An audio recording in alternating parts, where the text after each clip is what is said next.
보겠습니다. 118페이지 11번째 과 룻과 보아스에 관해서 하나님의 사랑에 관해서 살펴보게 되겠습니다. 저는 룻기가 참 좋습니다. 이렇게 우리가 오늘 묵상해 보겠지만 아주 개인적인 이야기거든요. 우리가 지난주까지 살펴본 사사기는 나라 그리고 또 민족 간의 전쟁, 또 영적인 상태가 상당히 좋지 않은 그런 시대였죠. 삼손이 그 대표적인 모습입니다. 은혜를 주셨는데 자기 멋대로 살아요. 하나님이 선택해 주셨는데 자기 마음대로 살아요. 결과가 무엇입니까? 파멸이었죠. 죽는 것이었고 흔들리는 것이었습니다. 그게 사사 시대였습니다. 그런데 그런 시대 속에서 룻과 보아스는 그런 시대 사람들이거든요. 그런데 그런 시대적인 어두움 속에서도 개인적인 삶 속에 하나님의 은혜가 있어요. 시대가 악하고 병들었고 다 하나님을 떠나는 것 같지만 그 중에 또 누군가는, 심지어 룻은 이방 여인이잖아요. 하나님을 모르는 그 이방 여인이 하나님을 믿는 믿음으로 시어머니를 섬기고, 그리고 보아스라는 또 한 남성이 어려운 중에 있는 룻을 챙겨주고, 그 사랑의 관계 속에서 다윗이, 예수님이 이 땅에 오시거든요. 이 시대는 사사시대처럼 사람들이 다 자기 마음대로 삽니다. 하나님이 없는 것처럼 살아요. 하지만 이 시대 속에서도 룻과 보아스, 나오미처럼 우리가 우리 삶 속에서 사랑하면, 순종하면 그걸 통해 예수님이 오신다는 그 이야기가 오늘 룻기의 말씀이거든요. 소망함이 생깁니다. 우리가 할 수 있는 것을 하면 되겠구나.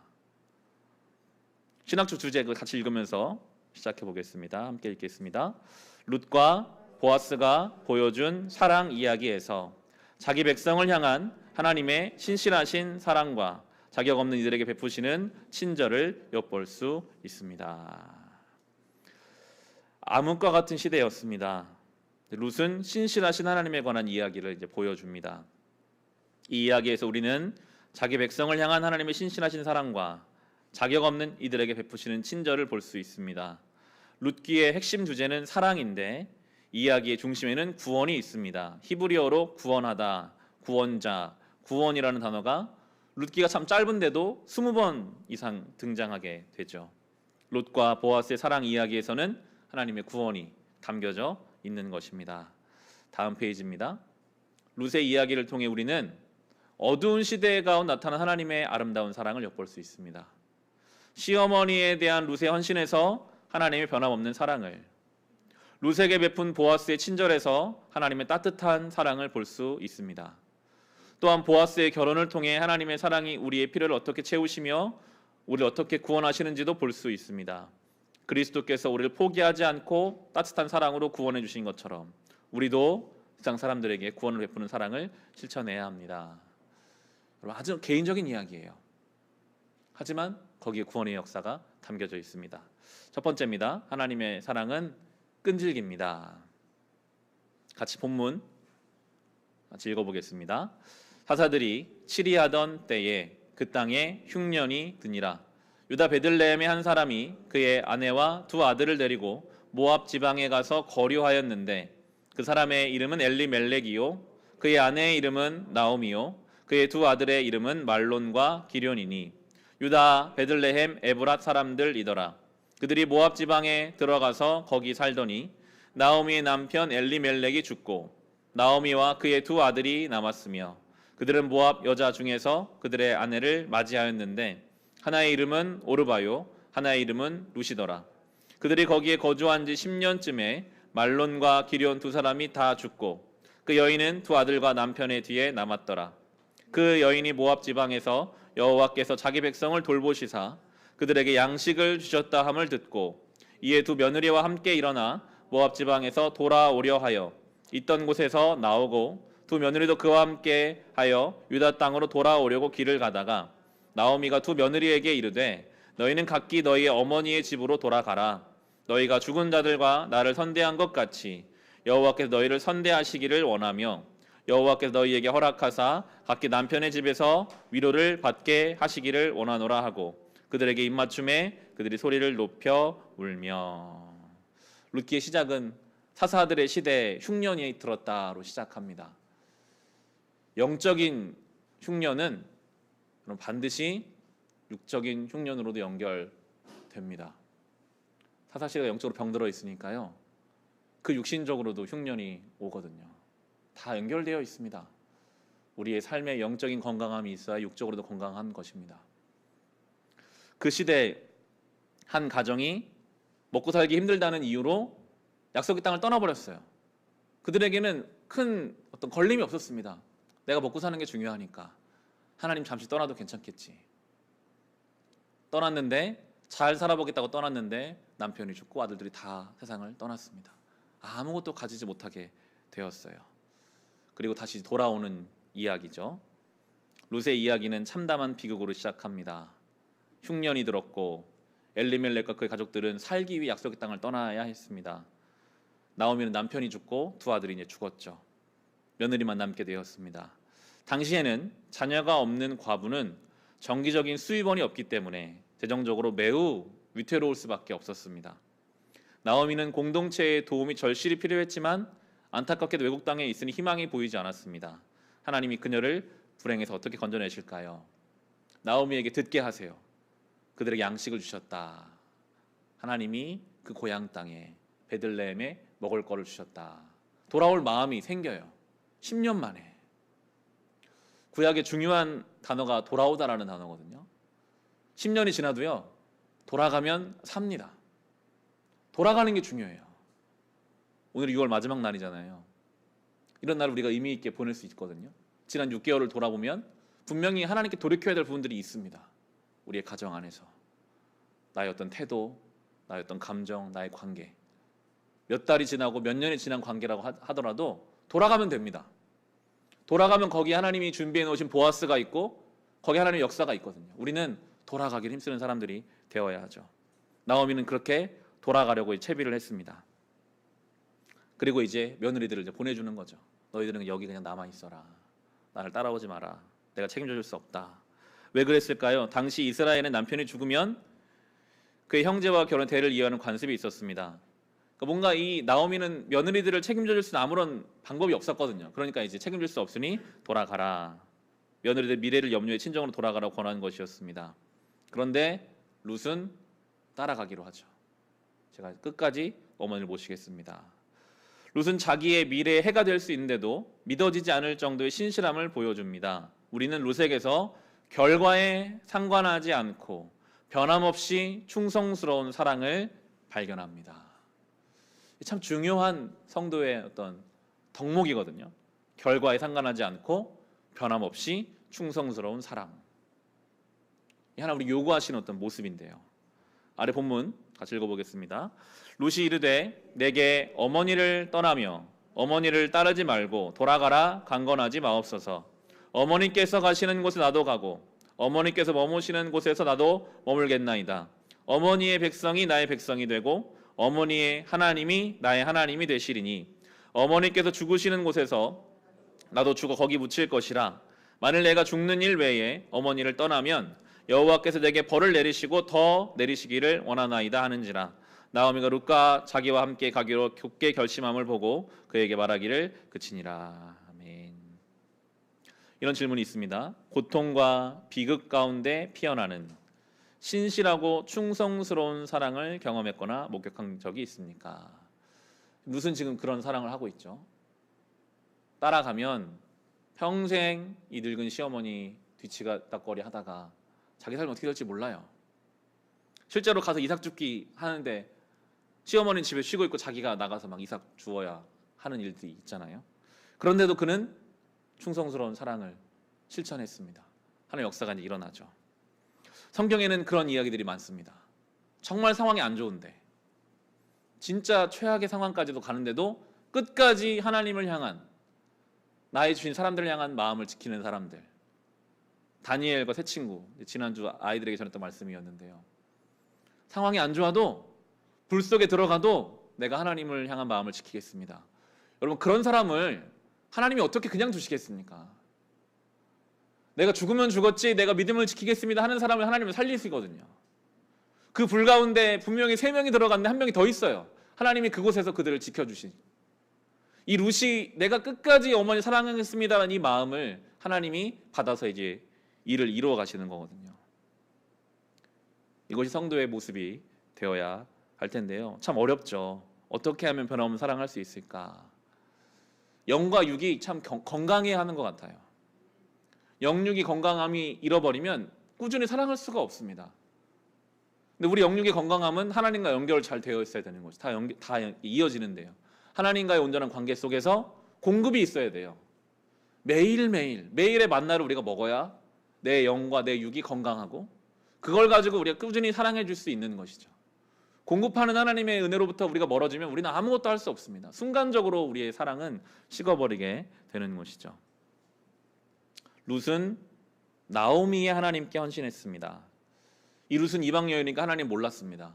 그런데 아마도 이 시어머니를 통해 하나님에 대해 들었을 것 같아요. 물론 남편을 통해 들었겠지만 시어머니의 10년 동안의 생활이 그가 옆에서 봤을 때는 이런 분이라면, 이런 분이 믿는 하나님이라면 내가 믿어도 되겠다, 내가 내 삶을 걸어도 되겠다 했을 거예요. 그러니까 이제 가는 거잖아요. 시어머니가 10년 동안 뿌려놓은 복음의 씨앗이 이제 그 결실을 맺어서 자기에게 돌아오게 하시거든요. 이렇게 말하죠. 어머니의 백성이 나의 백성이 되고 어머니의 하나님이 나의 하나님이 되시리니. 얼마나 놀라운 고백입니까? 우리는 반대가 많잖아요. 당신이 믿는 하나님이 나는 안 믿겠다. 그렇게 사는 사람이라면 나는 절대로 교회 가지 않겠다. 그런 이야기들을 듣는 시대 속에서 우리도 나의 하나님이 내 가족의, 내 자녀의, 내 이웃의 하나님이 되어야 하겠죠. 더욱 놀라운 것은 그녀의 선원이 나오미가 전능자가 나를 심히 괴롭게 하셨습니다 하고 주장한 직거에 나왔다는 사실입니다. 하나님을 향한 시어머니의 비통함에도 불구하고 룻은 하나님께 변함없는 충성을 다짐한 것입니다. 룻은 세상에 안위에 안주하지 않는 거룩한 여인의 성품을 보여주었습니다. 그녀는 끈질기며 한결같으신 하나님의 사랑을 믿었기에 다른 사람들에게도 동일한 사랑을 베풀 수 있었습니다. 그리스도의 사랑 안에서 영원히 구원받다는 사실을 아는 것은 하나님과의 친밀한 교제로 나아가게 합니다. 주님은 우리를 절대로 떠나거나 포기하지 않으시며 우리를 따뜻한 사랑으로 돌봐주십니다. 이에 대한 확고한 믿음은 우리로 하여금 그분께 나아가 죄와 걱정과 두려움을 숨김없이 고백하게 합니다. 하나님은 우리를 포기하지 않으십니다. 그럼 우리도 포기하지 않아야죠. 하나님이 우리를 포기하지 않으시니 우리가 사실 어제까지 실패했어도 다시 오늘 시도해 보는 거거든요. 야, 내가 신앙생활 이렇게 오래 했는데 내가 이렇게 말을 가족들에게 예쁘게 못할까? 내가 이렇게 신앙생활 오래 했는데 그 작은 문제에 이렇게 쉽게 넘어질까? 그런 마음은 들잖아요. 그런데 하나님 우리 포기하지 않으시니까요. 우리 다시 시도하면 됩니다. 다시 한번. 다시 시작하고. 요즘 우리가 출애굽기 묵상하는 이스라엘 백성 정말 가관이잖아요. 그런 사람들을, 그런 아론을 포기하지 않으시는 하나님이 제사장으로 그를 통해 예수님을 오게 하시는 그 주님이시거든요. 우리는 포기하지 않고 끝까지 시도해야 하는 것입니다. 두 번째입니다. 하나님의 사랑은 따뜻합니다. 보아스라는 사람이 이 하나님의 놀라운 사랑을 보여주죠. 같이 읽어보겠습니다. 나오미의 남편 엘리멜렉의 친족으로 유력한 자가 있으니 그의 이름은 보아스더라.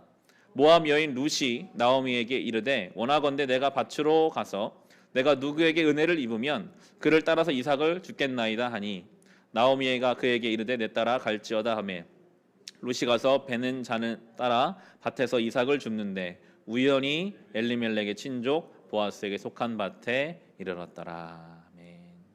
보아스라는 이름은 고귀한 성품을 가진 유력한이라는 이름 뜻입니다.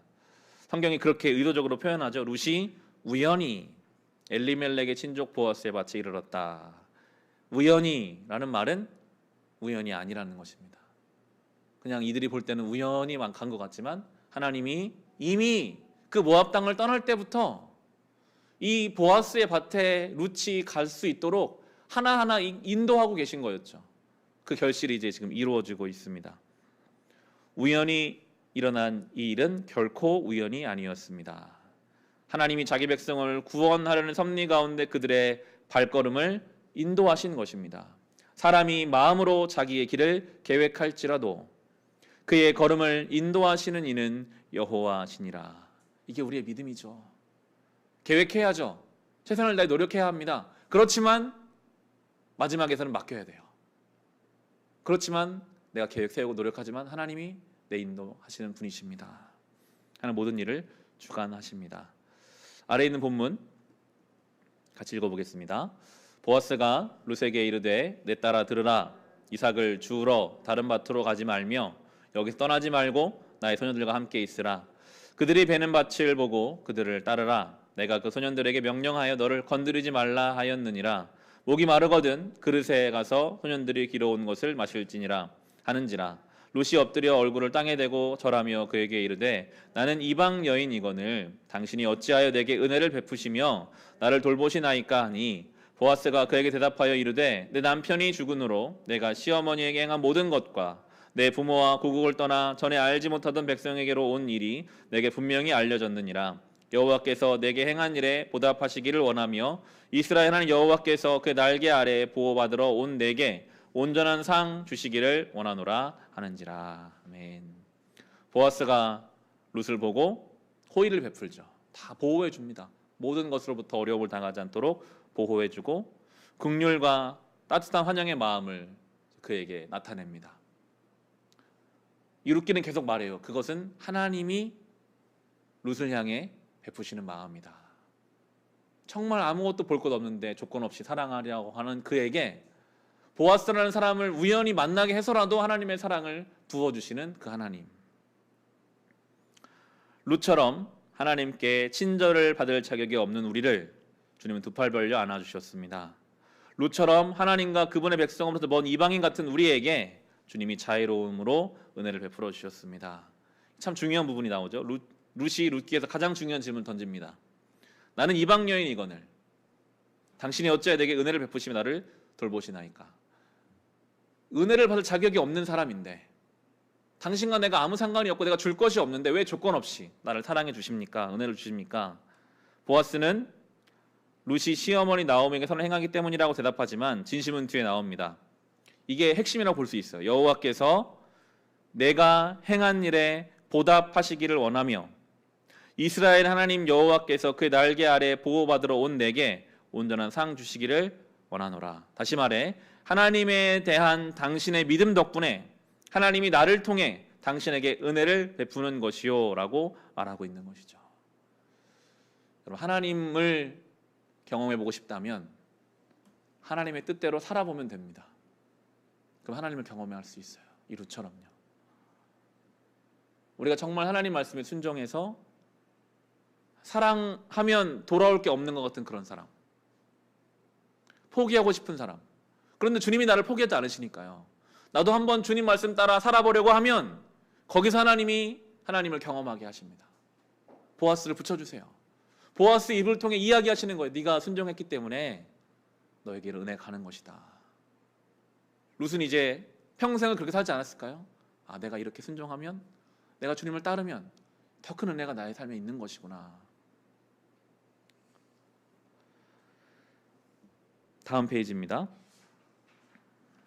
이제 그런 이야기가 있죠. 하나님이 사람을 통해 당신을 따뜻하게 품으시고 사랑해 주신 것 느낀 적이 있습니까?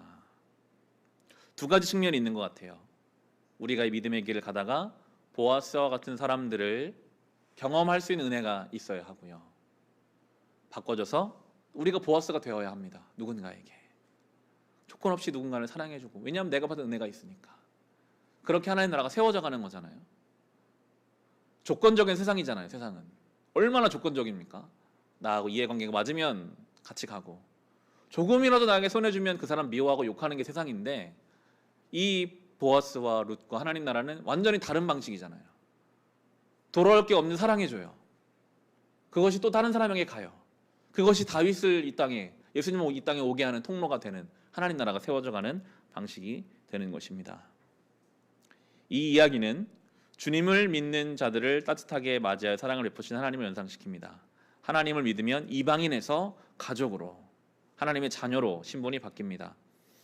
이것은 오늘날 예수님 믿는 자에게 똑같이 적용됩니다. 믿음을 통해 우리는 하나님을 아버지로 모시고 다른 그리스도 형제 자매로 받아들입니다. 하나님은 차별하지 않으세요. 하나님의 가족 국경이 없습니다. 이제는 하나님의 가족이나 아무런 상관없는 자였으나 이제는 우리는 모두 다 하나님의 자녀가 된 것입니다. 조건, 경제적인 수준, 학력 그런 건 다 필요 없습니다. 우리는 하나님 안에서 조건 없이 은혜를 받은 사람들인 것입니다. 마지막 세 번째입니다. 하나님의 사랑은 부족함을 채웁니다. 나오미의 삶이 처음 시작할 때 다 비어졌거든요. 남편도 죽고 아들 다 죽었는데 하나님의 사랑이 이제 그걸 채워주세요. 같이 읽어보겠습니다. 이에 보아스가 룻을 맞이하여 아내로 삼고 그에게 들어갔더니 여호와께서 그에게 임신하게 하심으로 그가 아들을 낳은지라. 여인들이 나오미에게 이르되 찬송할지로다. 여호와께서 오늘 내게 기업 물을 자가 없게 하지 아니하셨도다. 이 아이의 이름이 이스라엘 중에 유명하게 되기를 원하노라. 이는 내 생명의 회복자이며 내 노년의 봉양자라. 곧 너를 사랑하며 7 아들보다 귀한 내 며느리가 낳은 자로다 하니라. 나오미가 아기를 받아 품에 품고 그의 양육자가 되니 그의 이웃 여인들이 그에게 이름을 지어주되 나오미에게 아들이 태어났다 하여 그의 이름을 오벳이라 하였는데 그는 다윗의 아버지인 이새의 아버지였더라. 아멘. 보아스가 룻에게 아무런 조건 없이 그를 돕기로 결정했습니다. 그리고 이제 수천 년 동안 그리스도인들은 보아스의 신실함에서 예수님을 발견하죠. 구원자가 되어준 보아스, 그 보아스보다 더 큰 예수님이 우리의 구원자가 되어주셨죠. 우리를 향한 주님의 사랑을 목격해 왔습니다. 예수님이 우리의 구원자이십니다. 그가 피로 우리를 사셨습니다. 룻의 이야기는 그리스도 안에서 얻는 구원을 상기시켜 줄 뿐 아니라 하나님이 자신의 뜻을 이루기 위해 우리의 삶의 모든 영역을 어떻게 구속해 주시는지를 일깨워 줍니다. 룻기 4장 17절에서 놀라운 진술을 발견합니다. 여인들이 이제 보아스와 룻에게 난 아이에게 이름 붙여주면서 나오미에게 아들이 태어났다라고 말하는 것입니다. 매우 뜻밖입니다. 룻이나 보아스가 아닌 나오미에게 아들이 태어났다라고 말했기 때문입니다. 룻의 이야기 여기 전기를 맞이합니다. 하나님이 나오미가 겪었던 모든 불행을 선으로 바꾸어 주셨기 때문입니다. 룻의 이야기는 사사들이 치리하던 때에, 즉 왕이 없던 시절에 시작해서 이스라엘 역사상 가장 위대한 왕 다윗으로 끝납니다. 다윗의 후손으로 예수님이 오실 것입니다. 룻기의 시작은 왕이 없고 하나님을 순종하지 않고 그리고 다 죽음, 남편이 죽고 아들이 죽고 상실과 광야와 어둠으로 시작했는데 그 마지막에 다 채워져 가요. 어둠이 빛이 생겨요. 이제 왕이 없던 시대에 하나님을 경외하는 왕이 세워지는 이야기로. 이게 복음이거든요. 우리의 삶은 죄가 기본적으로 깔려있기 때문에 어쩔 수 없이 우리는 상실, 또 누군가를 잃고 마음이 상하고 어둡고 우울하고 그렇습니다. 그런데 감사한 것은 그런 우리를 주님은 회복해 가십니다. 다시 일으켜 주세요. 회복시켜 주세요. 지난 주일에 하루 사역을 잘 마치고 집에 가서 이제 주일은 저희는 늘 피곤하고 지친 날이 될 때가 많이 있는데요. 그날 밤에 소망이가 거의 잠을 밤새 안 잤어요. 밤새 울고 잠을 안 자고, 그래서 저도 거의 밤을 새우고 이제 월요일 새벽에 좀 비몽사몽 갔다가 집에 왔는데 또 아침에 애가 또 우는 거예요. 육신적으로 지치니까요. 그 아이가 막 우는 소리를 듣기가 싫더라고요. 그 아이를 받아줄 수가 없더라고요. 참 지치고 마음이, 그러면서 스스로는 좀 자괴감이 있었습니다. 야, 내가 목사인데 내 딸의 그 울음소리도 못 받아주는구나. 내가 좀 피곤하고 내가 지치니까 그걸 못하는구나. 그런 좀 상한 마음. 내가 이러면서 내가 설교 강단에 서고 내가 목사로 살 수 있을까. 잠시 동안이지만 그런 마음들이 제 안에 있었습니다. 그런데 또 예배의 자리에 나오고 또 하나님 말씀 보면 나는 원래 그런 사람이고, 나는 이 나오미 인생처럼 비어있고 죽음밖에 없는 그런 인생이지만 주님은 그런 나를 또 끌어다가 다시 세우시고 다시 일으켜주시는 분이시더라고요. 우리는 그런 삶을 살아가는 존재들입니다. 나 스스로에게 실망스럽고 사랑이 없고 좌절이 있지만 복음은 그런 우리를 붙잡아서 이렇게 세우시거든요. 죽음까지도 이기시는 예수님의 사랑이 우리 가운데 허락되는 것입니다. 룻기는 그런 점에 있어서 하나님의 구원의 사랑 이야기입니다. 하나님은 자신의 계획과 뜻을 이루기 위해 우리의 모든 고통과 마음의 상처와 삶의 굴곡을 씻어 주십니다. 하나님 멀리 떨어져 계시는 것처럼 느껴지거나 당신을 외면하는 것처럼 느껴질 때에도 하나님은 일하고 계시죠. 여기에 기록된 축복은 나오미와 룻만을 위한 것이 아닙니다. 마지막 절에서 오늘날 우리에게 주시는 놀라운 암시를 발견할 수 있습니다. 보아스와 룻에게서 오벳이, 오벳에게서 이새가, 이새에게서 다윗이 태어난다는 사실입니다. 다윗은 예수님을 상징하고 있거든요. 바로 여기가 오늘날 우리 연결되는 지점입니다. 예수님을 통해 우리가 또한 이 계보 안에, 이 사랑의 계보 안에, 조건 없는 하나님의 은혜의 계보 안에 들어가게 되는 것입니다. 우리는 나오미와 룻의 삶에서 행하신 하나님의 구속 사역으로 말미암아 은혜를 누립니다. 결론입니다. 룻과 보아스의 이야기에서 우리는 예수님의 삶과 사역 속에 나타난 변함없이 따뜻하게 맞아주시는 구원의 사랑을 엿볼 수 있습니다. 그리스도의 제자로서 우리는 자기 목적을 위해 살아가는 것이 아니라 하나님과 그분의 부르심에 순종하며 살아가야 합니다. 하나님의 뜻을 신실하게 따를 때 주님이 우리를 하나님의 변함없이 따뜻하게 맞아주시는 구원의 사랑을 전하는 사람으로 변화시켜 주실 것입니다. 적용입니다. 하나님은 우리가 그분께 사랑받은 대로 다른 사람들을 변함없이 따뜻한 구원의 사랑으로 맞이하고 섬기기를 원하십니다. 이게 룻기의 주제거든요. 룻은 자기 시어머니 한 명 사랑했어요. 그냥 평생을. 그냥 그 한 명을 사랑하고 결단했어요. 근데 그걸 통해 복음 역사가 이루어져요. 여러분, 크고 대단한 일을 하는 것 물론 중요합니다. 그렇지만 오늘 나에게 주신 그 한 사람을 내가 정말 힘을 다해 사랑하는 그것이 하나님 나라의 역사예요. 그게 우리가 할 일이에요. 여러분에게 주신 그 사람 마음에 안 들죠. 나도 내가 내 마음에 안 드는데 누가 다 마음에 들겠어요.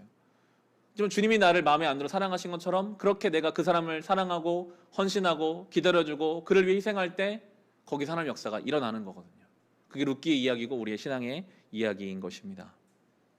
첫 번째 질문입니다. 성경은 그 어떠한 것도 우리를 우리 주 예수 그리스도 예수 안에 있는 하나님의 사랑을 끊을 수 없으리라 라고 말하고 있습니다. 나오미의 상황이라면 남편 죽고 아들 둘 다 죽고 하나님의 사랑에서 끊어졌다라고 생각하지 않았을까요? 하나님이 날 이제 사랑 안 하시는구나. 그 정도가 아니라 하나님이 날 저주하시는구나 생각할 수밖에 없는 그 상황 속에서 성경은 하나님의 사랑은 끊어지지 않는다 라고 말씀하시거든요. 참 어렵죠. 참 어렵습니다. 그렇지만 우리는 그것을 믿는 사람들이니까요. 여전히 하나님의 사랑이 나를 붙잡고 계시다. 하나님의 사랑이 나를 붙잡고 계시다. 그 무엇도 주님의 사랑에서 우리를 끊을 수 없다. 그 믿음이 우리를 살게 하죠. 그게 바로 두 번째, 세 번째 질문입니다. 어떻게 우리가 그 사랑을 좀 전할 수 있을까요? 보아스와 같은 넉넉한 사랑, 룻과 같은 헌신적인 사랑, 그 사랑이 주님의 사랑을 전달하게 될 것이고 바라기는 우리 교회가 우리가 좀 그런 사랑의 통로가 되면 좋겠어요. 내가 할 수 있는 대로 헌신하고 사랑할 때 부족하지만 우리를 통해 하나님의 나라가 이 땅에 이루어져 갈 것입니다. 이 사랑이 우리 가운데 부어지기를. 우리는 못하잖아요. 우리는 못합니다. 주님의 사랑이 우리 가운데 부어져야 할 수 있습니다. 바라고 기도하는 자에게 반드시 응답해 주실 것입니다. 이루기에 놀라운 사랑의 은혜가 오늘 우리 삶에 있기를 주의 이름으로 축원합니다. 앞서 부른 찬송 십자가를 참으신